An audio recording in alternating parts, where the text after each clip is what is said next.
Imagine quitting your 9 to 5, your day job, and replacing that with a full-time passive income in property.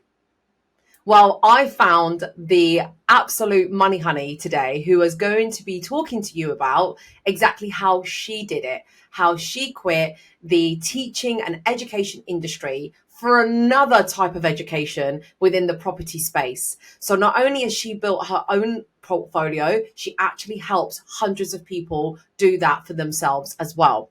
And we always talk about, I want to quit the 9 to 5. Well, some of us, maybe some of you listening are like, actually, I like my job and I just use property as my side income or my retirement plan. Others who I have spoken to in the past have said, actually, I want this to be my full-time income and I don't want to work 9 to 5.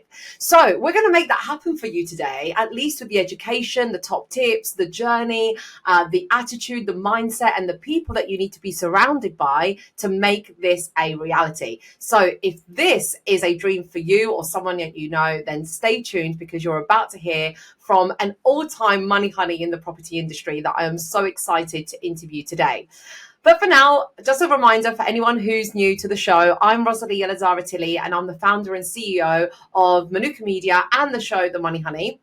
And I created this show about 14 to 16 months ago, roughly. And I wanted there to be a community where women, talented women in these industries such as property, construction, and finance come together and show what they're doing, showcase their projects, and also be a voice within this industry, because we are often seen as like working in these industries that are dominated by the male trades, by men. But that is not true. Like, not from what I see. It's absolutely not true. So I want this show, if you come across it for the first time ever, to be the evidence of just how many amazing, talented women there are in this industry. And I hope that this is an inspiration for you too, to find your voice and identity and to feel recognized in these sectors. So without further ado, I do want to bring on my special guest today, Michelle Cairns, who is a successful property investor with a diverse portfolio encompassing various property types. So including like blocks of flats, single lets, HMOs. Michelle specializes in creatively structured deals and has expanded her portfolio through working with joint ventures and also utilizing purchase lease options and vendor finance. A lot has changed since her career in teaching. Not only has she established a cash flowing portfolio, which has allowed her to leave her day job, she has also become a business partner at Your Property Network.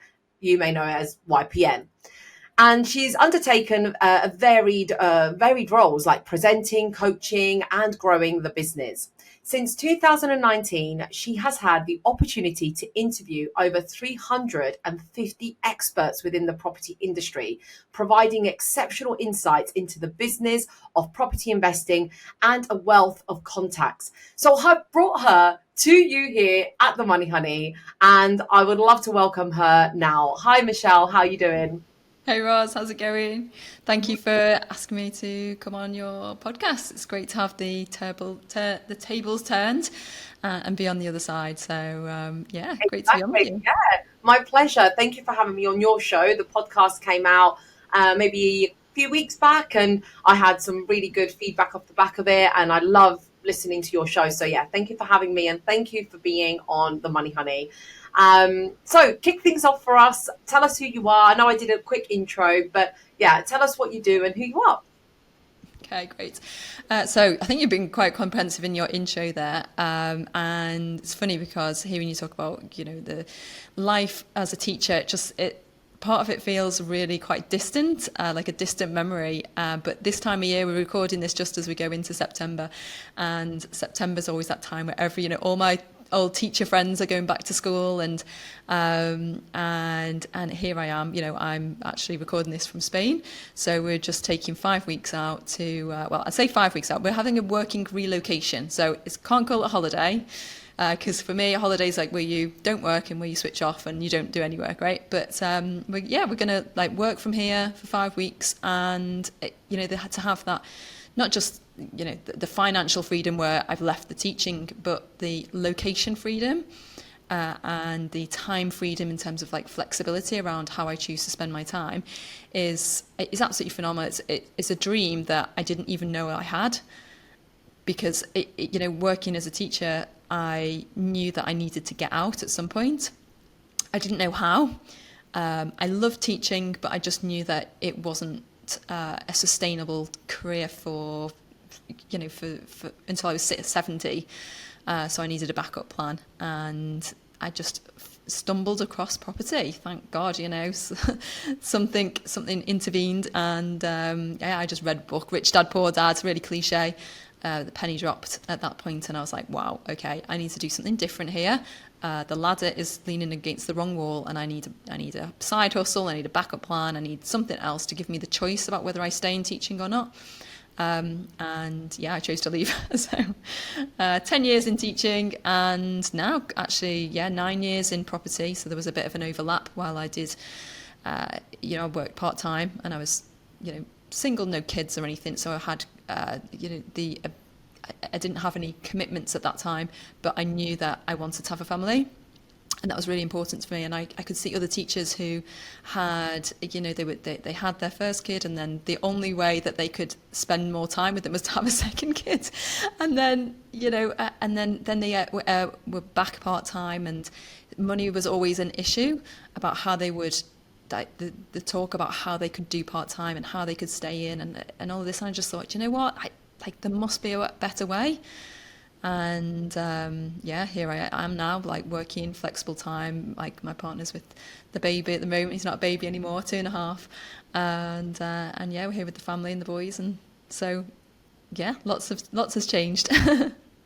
Wow. So that is a phenomenal journey that I'm sure many people listening think, how on earth do you go from being a teacher to a full-time property investor, coach, presenter? So how did the journey actually start? Like, take yourself back 10 years ago.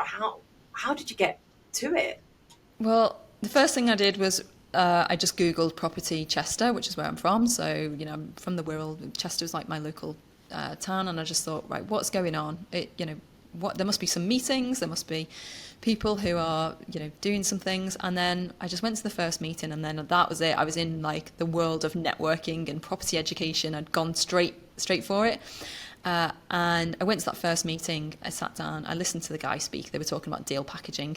Of course, I signed up to the first, weekend course. I was like, this is it, this is going to save me. And very quickly I realized that, as really interesting as that weekend course was, it was one piece of a very big puzzle. And I thought, oh, okay, hold on.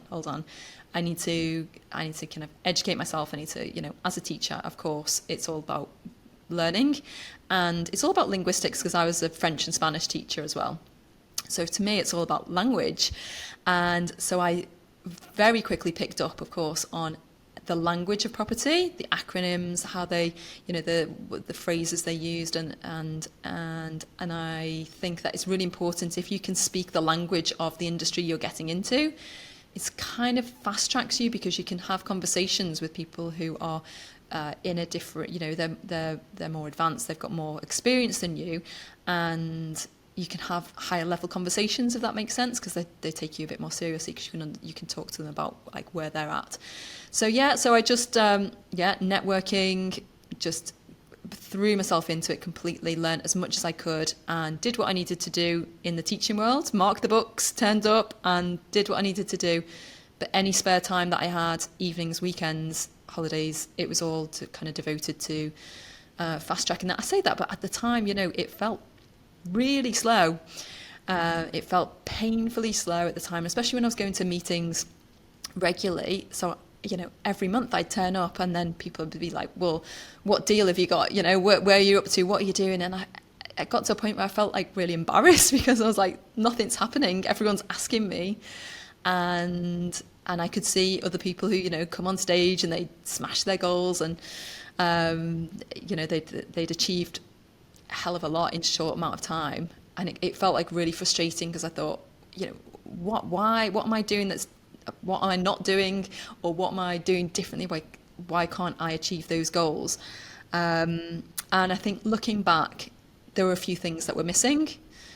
So I didn't have I didn't have an accountability. I didn't have a peer group. I didn't have anywhere really to go if I wanted a question answering. So I felt that, and I suppose it was, might have been confidence issues as well. Just, is this a deal, a good deal? And you're just second guessing all the time, aren't you? So I did I did 2 mastermind courses, and they were the things that really fast tracked me, because I just, every time a question came up, I had the answer straight away. And there's different ways of doing it. And back then, it was kind of like the mastermind or nothing, whereas these days there's a lot more in between. But yeah, so that's kind of what I did. I did a couple of years teaching and had the property on the side, and I listened to a lot of people, and I made the decision that I would reduce my expenses as much as possible, so that any income that I got from property meant that I was reaching my goals quicker. That makes sense. So I cut back on everything and didn't upgrade, the phone, the car, nothing was upgraded. Everything was just kept to an absolute bare minimum, no holidays, nothing spare. And then, once I got my first couple of properties, and back then I was doing rent to rent. So because that was all I knew of that seemed like the quickest way to get some cash flow.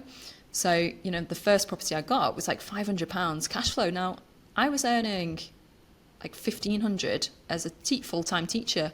So actually, I was like, wow, I only need 2 more of these, and then, I've replaced my income. So that, there's a lot to it, of course. We're trying to summarize it all up in, just a short amount of time here. But that was kind of how it was. So yeah, I stayed in teaching until I felt like I had enough income where I could leave. And then I went part-time for a year, and then I went, I did supply work. So I was just working like freelance, if you like. So that was great because there was 0 commitment. So you just go in, you do your teaching, and then you've got a lot of free time around that. But bearing in mind that doing a supply day, so as a teacher, if you go in and do 1 day, you get paid £75. That was for like a good school. £75 for 1 day. So it really put it in perspective when I could see the at least the potential from the deals that were coming through. I thought, God, I really have to get these deals. And the time was ticking. I thought, I'm just wasting my time here. It was safe to an extent, but it was really, I kind of felt like it was holding me back at some point. But I think I'm happy with how I did it, in that I went part-time, which allowed me a couple of days to, first I did 4 days, then I did 3 days, and that gave me time to go and do viewings and go and do things that I couldn't do while I was teaching. And then after that, then I was full-time. But actually, do you know what? Going full-time, I was kind of twiddling my thumbs thinking, okay, like, now what do I do? So the property bought, the cash flow bought back my time, but then suddenly I had all this time and no structure. And as a teacher, where literally the bell rings and you have to be somewhere, to go from such a structured timetable and routine to nothing, just kind of figure it all out yourself, prioritize your own tasks. It was a challenge to make sure I was working on the right things. And that's where I decided to do the mastermind, because I knew I was doing 12 months, and that would give me a structure for 12 months. So, yeah, there's a lot in there. There's a lot. I'm literally writing like a maniac because I want to touch on so many things. So firstly, really quick side note that I didn't know about you is that you are a linguist, like you studied languages just like I did. So I did Italian and Spanish. and German. So I was going to take the education route, the teacher route. And actually, that was my first business, which was private tutoring, because I knew I didn't want to be in a school. I knew I wanted flexibility, lifestyle, money. And a lot of people think that the teaching career is the lifestyle career because you get like the summer holidays off and half terms and things like that. But then what you get paid versus the time that you put in, and it's just capped, isn't it? So I kind of cottoned onto that quite early and realized that although I wanted to help people and educate and empower the next generation and etc., I knew I had to do it in a different way, because that exchanging time for money wasn't going to be that productive. I also read the Rich Dad Poor Dad, so I totally know how you feel, Michelle. But yeah, maybe sometime we could have a meeting in Spain and speak Spanish. We could definitely expense that, right? Hey, we're over here for 5 weeks. Come out and fly out. Come and see us. Come No, out and podcast live, right? exactly. What were you waiting for? I could have done this by the pool with you. I can't believe you didn't mention it to me. But anyway, what I also wanted to touch on is the fact that I was going to ask you a question, and I want to ask it to you so that you can answer it in isolation, because I think it'll be really valuable to highlight this for people listening. What was the first investment you could make in getting started in property as a teacher on a teacher's salary? Great question. So I was really big into personal development, right? I have always been my whole life. So any spare money I had, I loved going to seminars and doing all these like cool things in the personal development world. But that was it. I didn't use any of my income to save. I didn't use it to invest in anything else. So I didn't have any pot of money, anything spare at all.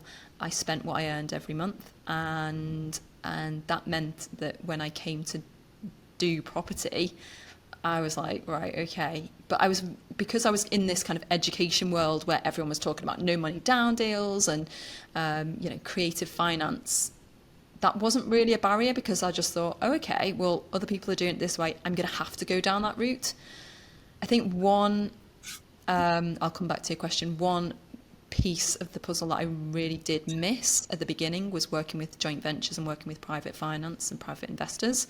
I think in hindsight, I would have started with that, working with other people earlier on. But anyway, so it wasn't like, oh, okay, I'm on this teacher salary, so therefore I can get this type of investment at all, because even when I was teaching, I was looking at buying my first property for myself, and even on a teacher's salary, the most they would let me buy was like a 90 grand house. So it was either you buy your own residential and you just barely pass the affordability, or you've got to save up 25%, as you know, the deposit money. So neither were an option. So to be honest, I just didn't even look at buying on my own at all. But that's going to take too long. So the rent-to-rent model seemed to be like an obvious, dare I say, easier way in, because I thought, well, okay, there's some setup costs, put that on a credit card. But otherwise, I could see how I could get that going quite quickly. And I never intended to have like a rent-to-rent portfolio or business or anything. It was more, okay, how can I get 3 to 5 properties so that I've got the cash coming in so I can leave teaching, right? So it was more of, how can I be creative? How can I look at deals in a different way where I don't need to have the cash personally? And that led me very much down a creative finance rabbit hole. And I can't even say that I'm a specialist in one particular area. I talk about a few really good deals that I've had, but they're kind of each one-off. Like the vendor finance I've done one vendor finance deal and a couple of purchase lease options, and I can't even think of any others at the moment. But what else? Working with joint venture partners. You've taken those blocks of flats. Yeah, so even the blocks of flats, it sounds crazy, but the first block of flats, I worked with a joint venture partner, and I remember him saying, so he was actually hosting the very first meeting that I went to. So he was the host, and I remember him saying, if you find a deal, then we'll go 50-50 on it. And I remember thinking, what? So you're going to put the money in, we're going to own it hard, 50-50, and we're going to have 50-50 cash flow. And I've got to find the deal and do the work, as in you tell me what to do and I do it. I was like, this can't even be real. Anyway, I found the deal. He liked it. We bought it and still got it today, 5 years, 6 years on. 5 years on, it's coming up to. So that was my first block of flats, and he would say, call the architect, say this, call the planning consultant, tell them to do this. And so I did all the legwork. He provided the funds and brought the expertise, I suppose. And yeah, that's been really successful, very profitable. And that one, while the mortgage was fixed on that, we took £500 a month each. On that one deal, and I'm looking to buy him out at the moment. He's looking to retire. So wow, so is that net? You were both cash flowing £500 net.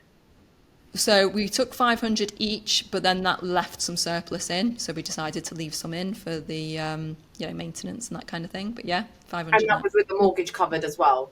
Mortgage covered everything. So yeah.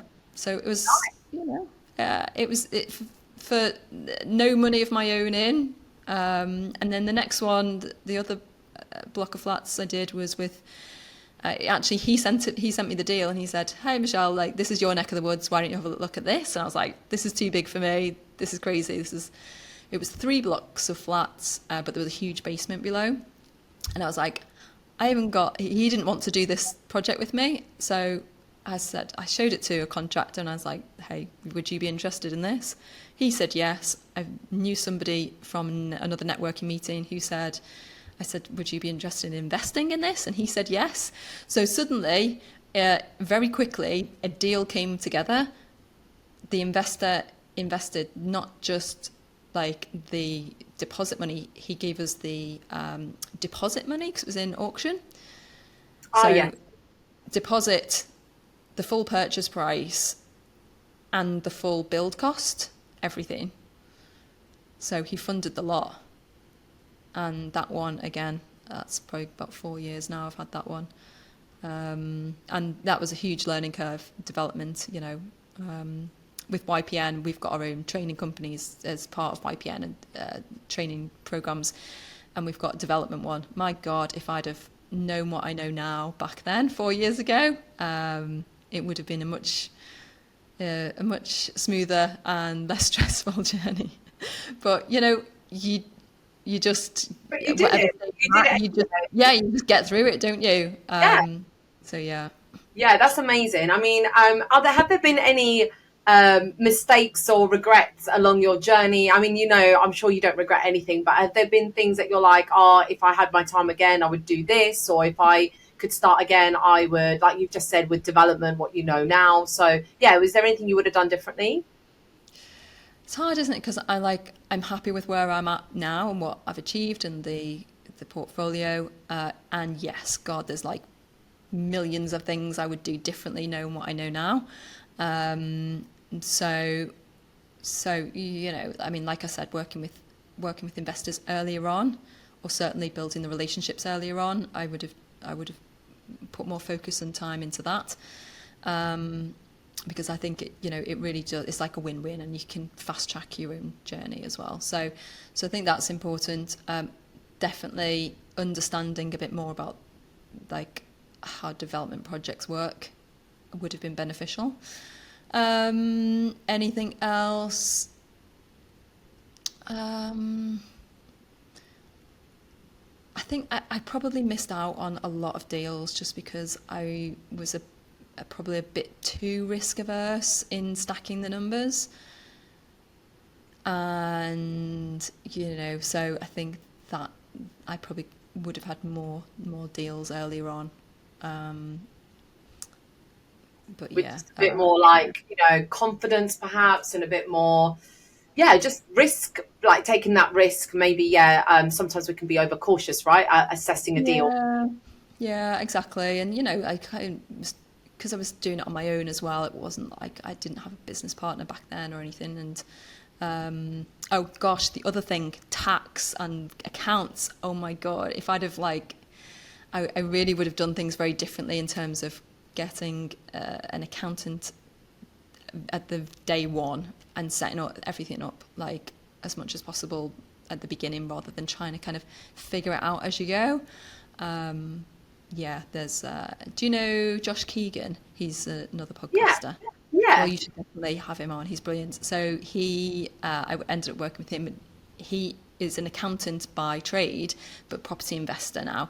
So he kind of has got his company bridging the two, and it was just like, oh my God, this is what I've needed all because I don't understand accountancy language, and literally, I mean, why would I have been a teacher? I've never had to look at a business spreadsheet or the accounts or anything before. So I was like, oh, why are the brackets there? Yeah. That is this like secret money that like I've got in a secret bank account. So yeah, understanding about accounts and that's been, I think, one of the biggest headaches. I married an HMRC. accountant. I'm Oh married, God. so, but I do actually have an external accountant. I can't just rely, like working with your husband or wife, and then it's like, we just never get time to actually do our own Yeah, thing. yeah. But no, I do use an external accountant, but yeah, they are the best in understanding. It's a language, like you say, it's understanding the language of numbers, and of course, the numbers don't lie in property, so you definitely need to get that right. What's your favorite property strategy? Types, styles, setups. Yeah, what's your favorite property strategy? Uh, it's got to be the purchase lease options at the moment, because I've had this. I've got two on my third one now, and the one that I've had for 5 years has been an absolute cracking deal, like incredible deal. Can you break it Um, down for us? Like yeah, so what it is, what it does. it's a 10-bed HMO and city centre Chester. But because it's a 10-bed HMO, it means that we've been able to get a commercial valuation on it, right?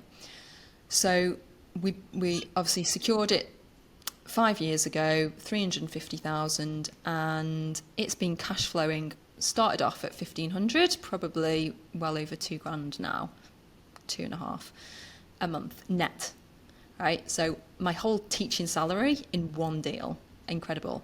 And this is from a property that I didn't own. I didn't have to find the deposit. I didn't have to find stamp duty. I worked with him, borrowed money from investors to do a light refurb on it. And it was pretty much cash flowing from the first couple of weeks. So obviously once the investors were paid back, a couple of months, then it was just been cash flowing. And, there's been the odd hassle with it, of course, as, flying out to Spain here and, there's a leak and I've got to sort it out. Okay, all right, well, this is what you get paid for, right? So, yeah, but then the beauty is obviously now that we have had it for 5 years, we're getting a commercial valuation on it in order to buy it. So the valuation came back at, I think it's 550,000. So we're getting a mortgage on it now. The loan will clear the payments to the vendor, and there'll be some money left over to pay for the stamp duty. So it's like a free house. That's the only way I can explain it. And I don't think I would have really believed that, 10 years ago. But understanding and having gone through it now, I'm like, wow, okay. Now, this was great. This was an incredible deal. This is just like blown it out of the water now, having got this commercial valuation. And then suddenly it's like dawned on me. I'm like, right, this is another level of... You can't do it with every property, of course, because in this case, we're looking for a commercial valuation, which has got the forced appreciation, if you like. But yeah, so we've got one, touch wood, in legals at the moment on another property. And yeah, I mean, definitely the strategy I think is open to pretty much most people. Whether you've got bad credit or you've got, you don't need to have a mortgage if you haven't got the funds up front. It's finding them and it's negotiating. Obviously, there's some technical things around making sure that you get the contracts right. But there's no reason why most people can't do purchase lease options. It's just finding the right vendor, because it's not for everyone. And So that's, you when I owned speak the to people. property when you said it was cash flowing 1,500 to 2,000. Was that just rent to rent, or did you actually own the house, or are you just buying it now? So a bit of everything. Right. Okay. So it's a commercial contract. So in the commercial world, these are done all the time, and it's a lease. So instead of just renting it, you lease it, which means that you control the property. Literally, we've got power of attorney on, being able to kick people out if they don't, whatever. So you have a management agreement. You have the management agreement, an option agreement, and the power of attorney. So you have the option to buy within the 5 years or however Right. many years. You don't own the original title of the property first. Yeah. So You own. Okay. you control the property for that period of time, and you have the option to buy, but you don't have to buy. But they have to sell it to you if you want to buy it. So you're buying it now 5 years later, or Yep. yeah, 5 years later, you're now buying it. So you now own the actual bricks and mortar of the house, but you have done it on a commercial valuation. Yes, awesome. Yeah, And you so can that's still legals now. rent it out. And we can rent it out, yeah.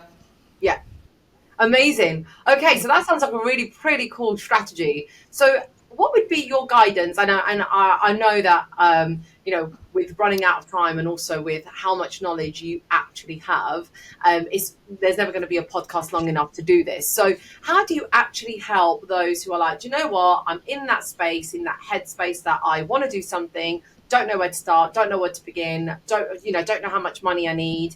Maybe they are already full-time, working full-time, solid, income. Maybe some even homeowners that have a house, maybe there's equity in there. So like, where would you begin, and with you particularly? Do you know what? Because we do a lot, and as you know, podcasts and things, I am in contact with a lot of people through the webinars and the podcasts, etc. And I must get asked this question a couple of times a week. And I have been trying to work out and figure out a way that I can help people who are getting started. And as when people contact me and say, oh, this is a situation, then I can kind of say, okay, well, this is the next step or whatever. But everyone has got such a varied levels of income, time, resources, experience. Everyone's starting point is very different. So what I've realized is it's very difficult to kind of give one piece of advice that fits everybody. So I came up with this quiz that I can give you a link if you can put it in the cool. Yeah. We normally charge for this, but just for your podcast listeners. Oh. So because I spent a lot of time thinking about this, so I realized that everyone was asking the wrong question, that they were saying, what strategy should I do? That was the main question. What should I do? Where should I start? And I realized you had to flip it over on its head to say, what do I want to achieve? And then work backwards. If you work out what you want to achieve and how much resources, how much time you've got, then the strategy should be obvious.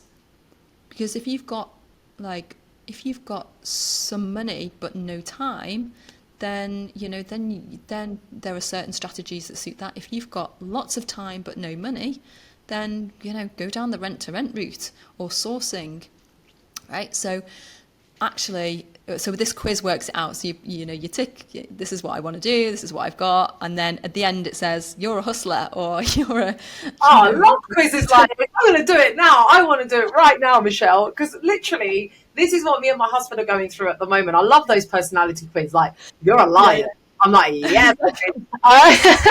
Sometimes I'm a flamingo. I don't know, but yeah, it varies depending on how I'm feeling. But yeah, I asked this question, and I'm glad you answered it that way, based on like what's your goals, what's your expertise, what's your time, what's your objectives, because sometimes we can get really distracted by the shiny syndrome of, the shiny object syndrome, where we're like, no, I should be doing this, and oh no, this purchase lease option sounds really good, maybe I should do that because Michelle said so.